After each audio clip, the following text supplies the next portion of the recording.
بھارت کی طرف سے ایک الزام لگایا گیا، یعنی یہ بات کہی گئی. آپ جانتے ہیں کہ ادے پور میں ایک واقعہ ہوا جس میں ایک، بلکہ پہلے تو میں کنڈیم کرتی ہوں، لیکن اس پہ پھر یہ ہوا کہ کچھ جو اس کے تانے مانے کہا جا رہا ہے کہ یہ کسی تنظیم سے تعلق رکھتے ہیں. اچھا، اس کا پھر پاکستان میں بھی شاید نام آیا. یہ جو واقعات ہوئے ہیں اس میں پیچھے میں جو ایک کراچی بیس سنی اسلامسٹ آرگنائزیشن ہے دعوت اسلامی، اس کے جو لنکس ہیں وہ Barelvi pain Islamic Tehreek Labbaik extremist organisations ہیں. انڈیا جو ہے وہ I don't know how many billions وہ اس سے، اور ان کی جو سلیکان ویلی ہے، یہ ہمیں کیا ہوا؟ جو کچھ افغانستان میں ہوا، کابل میں ہوا پچھلے سال، تو اس میں ہماری مداخلت نہیں تھی کیا؟ نہیں تھی کیا؟ تھی نا. اب وہاں سے بھی اسی طرح کی آوازیں آ رہی ہیں اس کا پاکستان کے ساتھ. ان کے وہی بچے جا کر سیٹل ہوئے امریکہ میں اور کمپنیوں میں کام کرنے شروع ہوئے جو آج سی او لیول تک چلے گئے امریکہ میں. جب میں بھارت گیا تو مجھے شوق تھا دیکھوں کہ وہاں پہ مسلمانوں کی حالت کیا ہے. they are living very fine. جن لوگوں کو بیسک کامن سینس نہیں ہے کہ معاشرے میں رہنا کیسے ہے، یہ بیسیکلی یہ کہیں نہ کہیں پہ جا کے ان کا کوئی کانٹیکٹ ہے.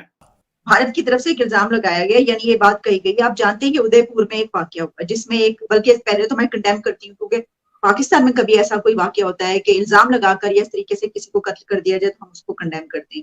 بھارت میں ادے پور میں جو واقعہ ہوا ہے اس کو ہم شدید طریقے سے کنڈیم کرتے ہیں، کسی کی جان آپ نہیں لے سکتے.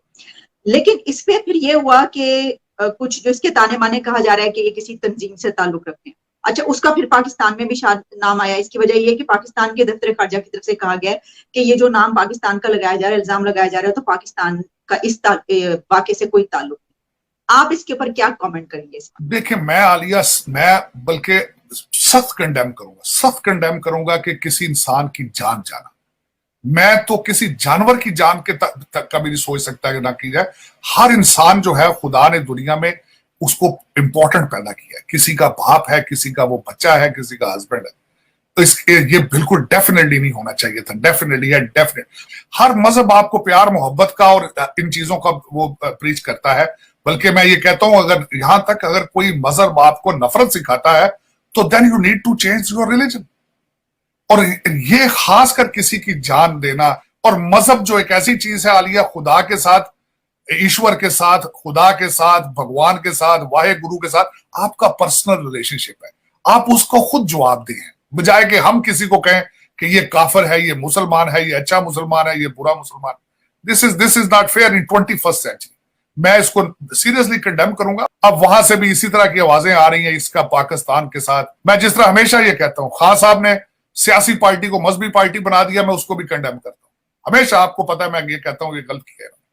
امر بالمعروف کی فلسفی از رانگ. ساجد صاحب، اس میں ایک چیز ایڈ بھی کروں گی آخر میں، وہ یہ آپ کامنٹ بھی کرنا چاہیں کہ ہماری طرف سے بھی ایک یہ بچکانا ایٹیچیوڈ ہوتا ہے کہ وہاں کے لوگوں کا معاملہ ہے، کیونکہ وہ جو 25 کروڑ مسلمان وہاں پہ وہ انڈین ہیں.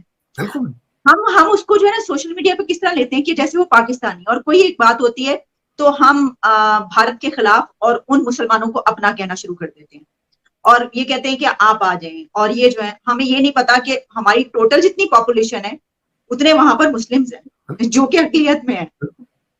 تو یہ بھی ایک ایٹیچیوڈ ہوتا ہے. میں عالیہ، بلکہ میں آپ کو بتاتا ہوں، آج سے 15-20 سال پہلے میں گیا، بلکہ ایز اے وہی پاکستانی دیسی مائنڈ سیٹ کے ساتھ، کہ جب میں بھارت گیا تو مجھے شوق تھا دیکھوں کہ وہاں پہ مسلمانوں کی حالت کیا ہے.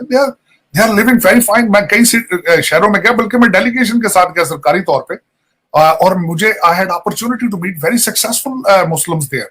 And I asked them this question کہ how you are living. They are very patriotic with their Indians. اور وہ جس طرح وہ کہتے ہیں کہ they introduce themselves Indian first. اور میں سمجھتا ہوں ان کو ہونا بھی ایسے ہی چاہیے، کیونکہ وہ وہاں رہتے ہیں، اس سسٹم کا حصہ ہیں. They are the second biggest minority there. تعلیم یافتہ ہیں، پڑھے لکھے ہیں. میں نے ان کو بڑے بڑے فیلڈ میں دیکھا ہے، ان کو they are living well. اور میرے خیال میں اس پہ جتنا بھی اس پہ افسوس کیا جائے، یہ غلط ہوا ہے جو کچھ بھی ہوا ہے.